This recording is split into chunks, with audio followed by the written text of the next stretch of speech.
సహోదరి సహోదరులారా, ప్రభువైన యేసు క్రీస్తు నామములో హృదయపూర్వక వందనాలండి.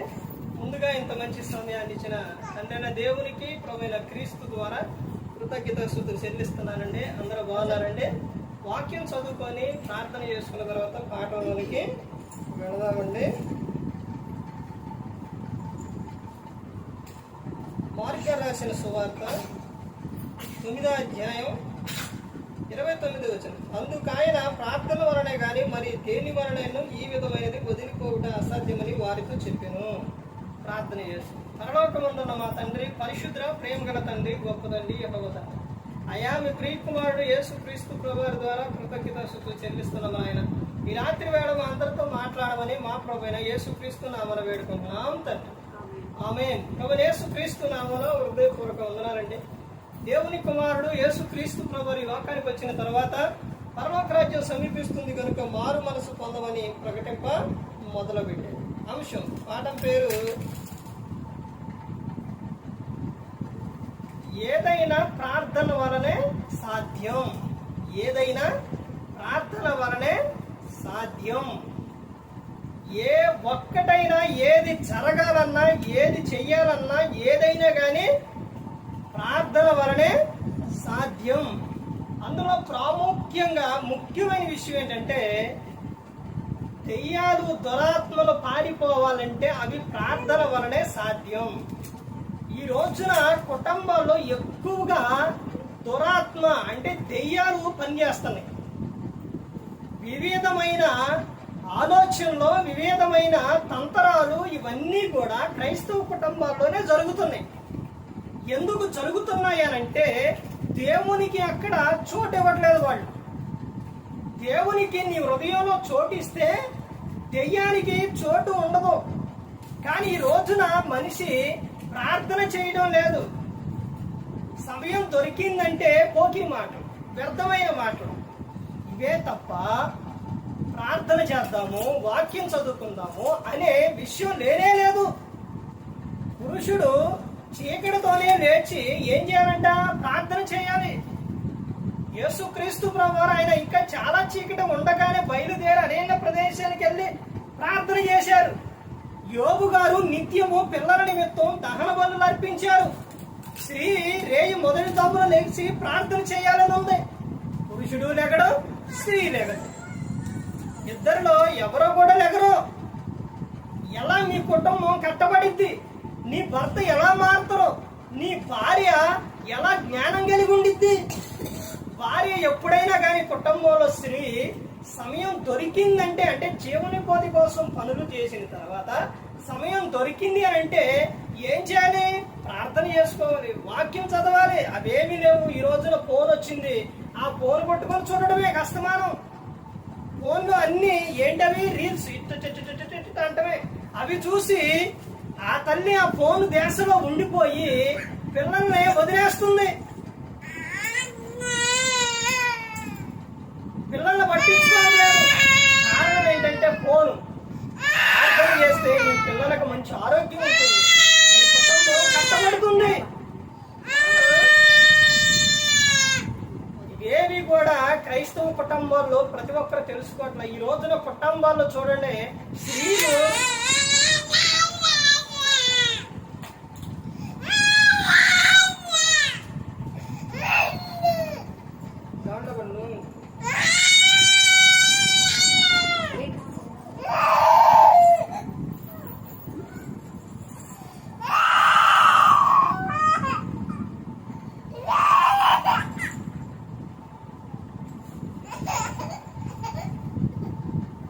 ప్రతి ఒక్కరూ కూడా గమనించవలసిన విషయం ఏంటంటే, ఈ రోజున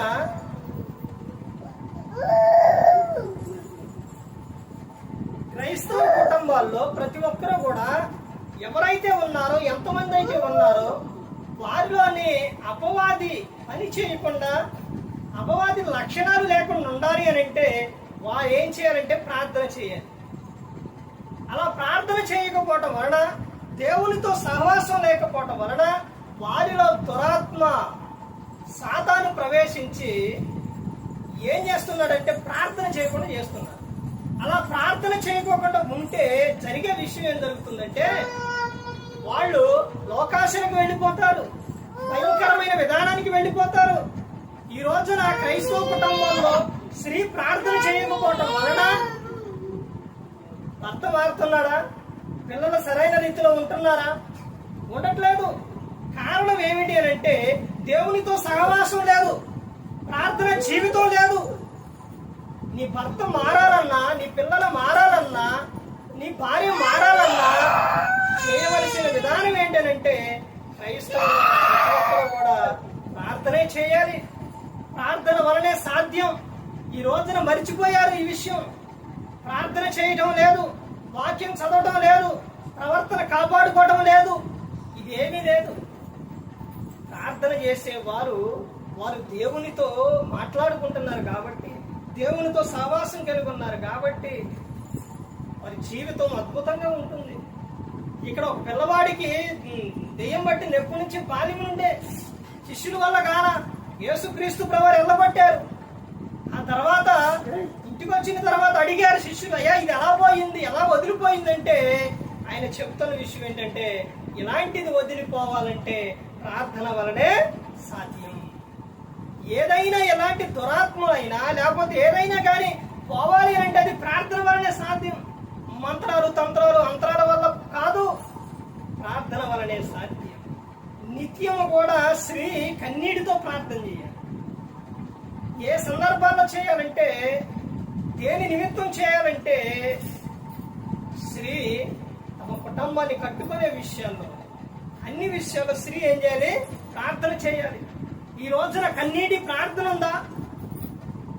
ఒక వ్యక్తి దగ్గరికి వెళ్ళి ఏదన్నా కావాలి అంటే, ఏదైనా కానీ చేయాలంటే కన్నీటితో వాడి దగ్గరికి వెళ్ళి నువ్వు కన్నీటితో అడిగితే వాళ్ళు ఆ కన్నీరు చూసి ఏం చేస్తారు? అయ్యో ఏం చాలా బాధపడుతుంది, అవసరం ఏంటో తీర్చాలనుకోండి. అదే దేవుని యొద్దకు వచ్చి నువ్వు కన్నీరు కారిస్తే మనుషుల కన్నా ఆయన ఏం చేస్తారో తెలుసా? నీకు జవాబిస్తారు. నేనెందుకు ఏడవాలంటే నాకేం పని? నా హృదయం కఠినమైన హృదయం, నా కన్నీరు రాదు, నేనెందుకు మొరపెట్టుకోవాలి, నేనెందుకు చేయాలి? అలా అయితే నీ జీవితంలో సంతోషం ఎలా ఉంటుంది? నీ కుటుంబం ఆనందంగా ఎలా ఉంటుంది? ఎలా అద్భుతాలు జరుగుతాయి? ఎలా నువ్వు ఆశీర్వదింపబడుతావు? నిత్యము కూడా దేవుని యొద్దకు వచ్చి నువ్వు మామూలుగా ఏడ్చే పని లేదు, ఏదేదో విషయాలు నువ్వు ఏడ్చే పని లేదు. దేవుని యొద్దకు వచ్చి ఆయన దగ్గరకు వచ్చి నువ్వు మొరపెట్టుకుంటే దేవుడు నీ ప్రతి అవసరం కూడా ఆయన తీరుస్తాడు.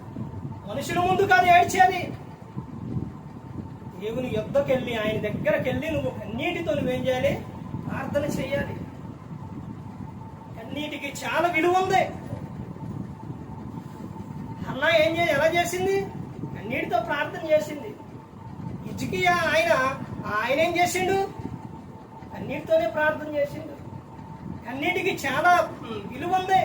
యేసుక్రీస్తు ప్రభువారు హెబ్రీ రాసిన పత్రిక 5వ అధ్యాయం 7వ వచనంలో శరీరధారి అయి ఉన్న దినములలో మహారోదనతోను వేదనతోను కన్నీళ్లతోను ఆయన దేవుని యందు భయభక్తులు కలిగి ఉన్నందున అంగీకరింపబడిను. యేసుక్రీస్తు ప్రభువారే కన్నీరు కాచారా? నువ్వు నేనెంత? ఒక్కసారి ఆలోచించు. మనం ఎంతటోడు? ఈ రోజున ప్రతి ఒక్కరూ కూడా ఏదైనా జరగాలనంటే ప్రార్థన వలనే సాధ్యం. అది నువ్వు ఏ విధంగా చేస్తావు? ప్రార్థన ఉపవాస ప్రార్థన చేస్తావా? చెయ్యి. కన్నీటి ప్రార్థన చేస్తావా? చెయ్యి. ఎలా చేస్తావు ప్రార్థన? కానీ దేవునికి నువ్వు తగ్గించుకొని నువ్వేం చేయాలి? ప్రార్థన చేయాలి. ప్రార్థనే ముఖ్యం. ఏదైనా జరగాలంటే అది ప్రార్థన ద్వారానే సాధ్యం. అందుకని ప్రతి ఒక్కరూ గమనించుకోవాలి. ప్రతి ఒక్కరూ కూడా తెలుసుకోవాల్సిన విషయం ఏంటంటే ప్రార్థన ద్వారానే ఏదైనా కానీ జరుగుతుంది. యేసుక్రీస్తు ప్రభువారు లోకానికి వచ్చి మనందరి కోసం సిలువలో తన ప్రాణాన్ని పెట్టి ఉన్నారు. ఎందుకనంటే మనందరినీ పరలోకం చేర్చాలని. ఎక్కడుంది నీ హృదయం? మనిషి హృదయం ఈ రోజున ఎలా అయిపోయింది? కఠినమైపోయింది. ప్రతి ఒక్కరూ కూడా తెలుసుకోవాల్సిన విషయం ఏంటంటే దేవుడు మన ప్రతి ఒక్కటి కూడా మన హృదయాన్ని, మన ఆలోచనని, మన క్రియలని, మన తలంపుల్ని, ప్రతి ఒక్కటి మన నడకని, మన మాటని అన్నీ కూడా ఆయన ఏం చేస్తున్నారు? గమనిస్తూ ఉన్నారు, అన్నీ కూడా ఆయనకు తెలుసు. అందుకని మనం దేవుని యందు భయభక్తులు కలిగి ఉంటాం. ఏ ఒక్కరు కూడా నశించి నరకానికి వెళ్ళిపోకూడదు. యేసుక్రీస్తు ప్రభువు ఈ లోకానికి వచ్చి మనందరి కోసం శిలువలో తన ప్రాణాన్ని పెట్టారు. దేవునితో సహవాసం ఉంటే, నిత్యం నువ్వు ప్రార్థన చేస్తే నీకు ఎలా ఉంటుందో తెలుసా? నీ పనులన్నీ కూడా సఫలమవుతాయి. తర్వాత నువ్వు చేసే పని కూడా మంచిగా జరుగుతుంది. తర్వాత నువ్వు అనుకున్నది ప్రతి ఒక్కటి దేవుడు నీకు అండగా తోడుగా ఉంటారు, నిన్ను నడిపిస్తారు, నిన్ను కాపాడుతారు, నిన్ను రక్షిస్తారు. ఆయనతో నువ్వు సహవాసం కలిగి ఉండాలి. కానీ మనుషులతో ఎందుకు? మనుషులు నిన్నేం చేస్తారు తెలుసా? మాయ చేస్తారు, మధ్యలో వదిలేస్తారు. కానీ దేవుడు అలా కాదండి. దేవుడు నిత్యం మనలను కాపాడే ఆయన. ప్రతి ఒక్కరు గమనించుకోవాలి. మరి ఈ విధంగా నిలబెట్టి మాట్లాడించిన తండ్రి దేవునికి కృతజ్ఞతాస్తుతులు చెల్లిస్తూ ఇంతవరకు శ్రద్ధగా ఉన్న మీకు ప్రభు పేరున హృదయపూర్వకంగా చెల్లిస్తూ ఈ మాట ముగిస్తున్న అందరికీ